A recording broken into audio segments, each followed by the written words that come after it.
కామారెడ్డి జిల్లాలో మంత్రి సీతక్క కాన్వాయ్ను ఆపిన 6 రైతులు బీఆర్ఎస్ నాయకులపై కాంగ్రెస్ సర్కార్ కక్ష కట్టింది. వడ్లు కొనుగోలు చేసి బోనస్ ఇవ్వాలని వినతి పత్రం ఇచ్చేందుకు మంత్రి కాన్వాయ్ని ఆపిన పాపానికి కేసులు పెట్టింది. ప్రభుత్వ ఆదేశాలతో రైతులు కొత్తకోళ్ల గంగారాం, కూతోళ్ల బాలదేవ్, అంజయ్య, మైపాల్, రాజుతో పాటు స్థానిక బీఆర్ఎస్ నేతలు పడిగల శ్రీనివాస్, మాజీ ఎంపీపీ దశరథ్ రెడ్డి, ఉప్పల్ వాయి మాజీ సర్పంచ్ పై పోలీసులు అక్రమ కేసులు పెట్టారు. ప్రజల సమస్యలు పరిష్కరించాల్సిన ప్రభుత్వం నిలదీసిన వారందరిపై ఇలా కేసులు పెట్టడంపై సర్వత్రా విమర్శలు వెల్లువెత్తుతున్నాయి.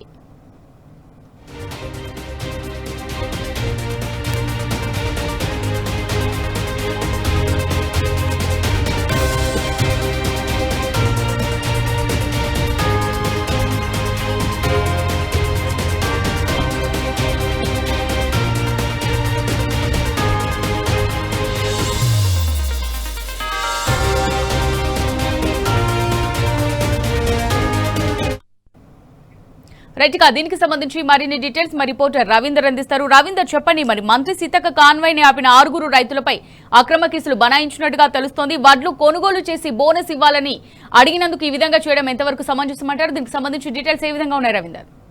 ఇవాళ నిజామాబాద్ ముఖ్యంగా కామారెడ్డి జిల్లాలో రైతులు తీవ్ర ఇబ్బందులు ఎదుర్కొంటున్నారు.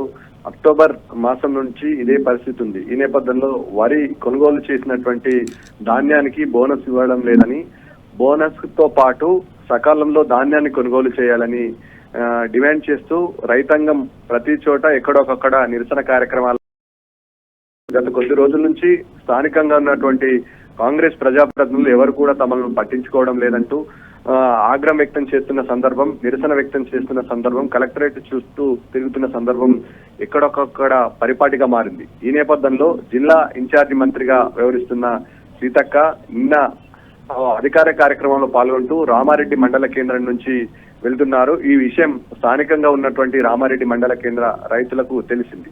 మంత్రికి చెప్తే తమ సమస్యలు పరిష్కారం అవుతాయి, సకాలంలో ధాన్యాన్ని కొనుగోలు చేస్తారు, అదేవిధంగా పంటకు బోనస్ అందుతుందనే గంపడి ఆశతో నిన్న అధికార పర్యటన నిమిత్తం వెళ్తున్న సమయంలో మంత్రి కాన్వాయ్ని రైతులు ఆపే ప్రయత్నం చేశారు. ఈ నేపథ్యంలో కారు దిగుతూ మంత్రి సీతక్క రైతుల పైన ఇష్టం వచ్చిన రీతిలో మాట్లాడింది. మీరు రైతులైనా, తాగి కారుకు అడ్డం వస్తే పరిస్థితి ఏంది, కారు కింద పడితే పరిస్థితి ఏందనే పదజాలను యూజ్ చేయడం వల్ల రైతుల మనసు నొచ్చుకుంది. ఆ సమయంలోనే పోలీసులు వచ్చి రైతులను పక్కకు తీసుకువెళ్లిన సందర్భం స్పష్టంగా కనబడుతుంది. ఓవరాల్ గా ఈ విషయం అంతా సోషల్ మీడియాలో, నిన్న మెయిన్ స్ట్రీమ్ మీడియాలో కూడా ప్రసారాలు కావడం జరిగింది. ఈ నేపథ్యంలో రైతులు ఒకటే చెప్తున్నారు, మంత్రికి మేము వినతి పత్రం ఇద్దామని దగ్గరికి పోతే కనీసం ఏదో పార్టీ కార్యకర్తలను అంటగట్టి ఇక్కడ ఉన్నటువంటి రైతుల సమస్యలు వివరించేందుకు సామరస్యపూర్వకంగానే వినతి పత్రం ఇస్తున్న సమయంలో మంత్రి స్థానికంగా ఉన్నటువంటి ప్రభుత్వ సలహాదారుడు షబ్బీర్ అలీ ఇష్టం వచ్చిన రీతిలో మాట్లాడటంతో రైతులంతా ఇబ్బంది పడ్డారు. ఈ నేపథ్యంలో మంత్రి సీతక్క వెళ్లేంత వరకు ఏదైతే రైతులు కాన్వాయ్కి ఆపే ప్రయత్నం చేశారో 6 రైతులు, 3 బీఆర్ఎస్ కార్యకర్తలు, వారిని పోలీసులు పూర్తి స్థాయిలో అదుపులోకి తీసుకోవడం జరిగింది.